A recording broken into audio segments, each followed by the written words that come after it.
keys, a workbench area, and long-term storage. Keep everyday items near the door on our heavy-duty shelf and move rarely used things to the back. And just like that, you can reclaim your garage. For more tips and storage solutions, visit gladiatorgarageworks.com. Geographic Society, we believe in the power of wonder. It drives us to explore, pushes us to see the world differently, moves us to action. And we believe that today, wonder is more essential than ever.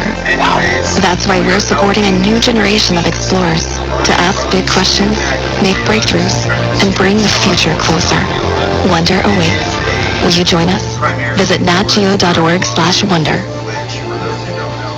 Are we in a labor force participation disaster? The Watchdog on Wall Street podcast with Chris Markowski. Every day, Chris helps unpack the connection between politics and the economy and how it affects your wallet. In 1950, 87% of men were in the labor force. In 1980, 78%. Now, we're down to just 66%. Think about that. Government handouts and giveaways are not helping. Whether it's happening in D.C. or down on Wall Street, it's affecting you financially. Be informed. Check out the Watchdog on Wall Street podcast with Chris Markowski on Apple, Spotify, or wherever you get your podcast. Listen, as students and young adults growing in, kind of a minor deal, really. So 83 feet is the starting point, so to speak. All in all, the concrete section looks pretty good.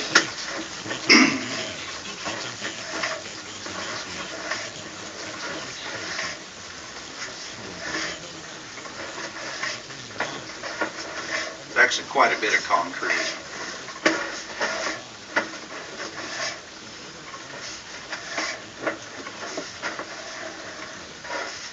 There's a little jig there. You can see some roots growing in there. Nothing crazy, just pretty minor. A little bit of roots growing here as well. Right now we're at 50 feet.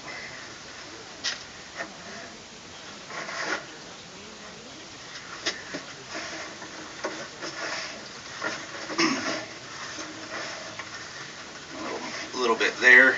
So right here, 45 feet, 45 and a half feet is where the stub begins and runs out to 83 feet.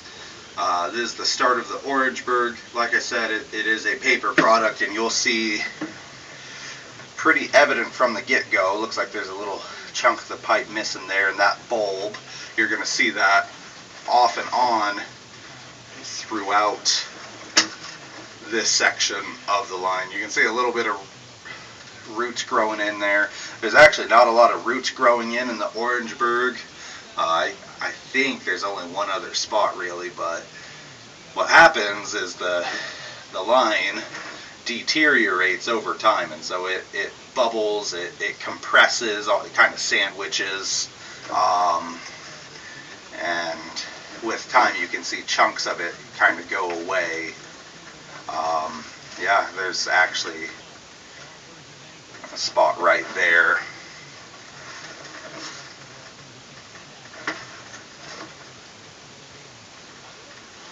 Yeah, this is pretty rough. This is an Orangeburg area. Most of the lines here, if they haven't been replaced, they are Orangeburg. And you can see little flakes have come off.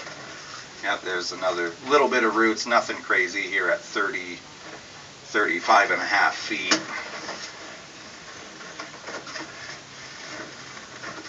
Yeah, this is a pretty common issue with Orangeburg lines. That's a pretty big blob, bubble in the bottom of the pipe right here. It would make it pretty challenging to run any sort of cable, to clear any roots out. Those roots aren't going to be a problem for a while. Oh yeah, there's a big chunk missing right there at 26 feet.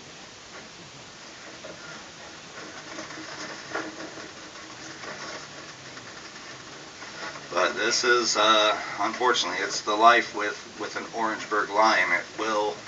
What will happen is,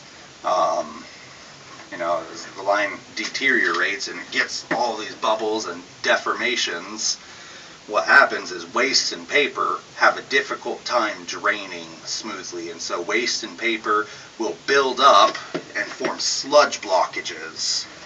So you can't actually really clear it with cable usually. You end up having to either hydrojet, which is great for sludge blockages. However, it's not great on Orangeburg lines because the water pressure that the jetter puts out tears apart any flakes, basically, like you have here in this line. So you wouldn't want to jet it. The recommendation I would have, should the line back up, would be to use a flushing bag, which is a bladder you put in the line, and it inflates when you turn water on. It's connected to a hose, so when you hook that water up to a water supply, you turn the water on, the bladder inflates, making it impossible for sewage to back up towards the house, and it eventually just pressurizes the line and forces everything to start draining. It would be pretty difficult to run a cutter through here, just with how bad this Orangeburg is. And you can see another chunk missing there. So my real recommendation would be to look into replacing this line, whether it's burst and redone or whatever, dug up and trenched, whatever's going to be the cheapest. I would have that recommendation. You can see throughout here it kind of sandwiches, so it's not a perfect circle. It's kind of compressed a little bit. We do have a little bit of roots growing in here at 11 feet.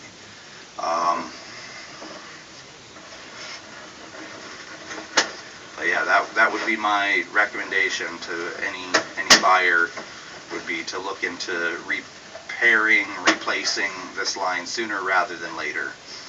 So here at 6 feet, we transition from Orangeburg to cast iron. Cast is a little rough, but it's not super bad. It's on the rough side, I would say. And here is the bottom of our clean out. So this concludes our video.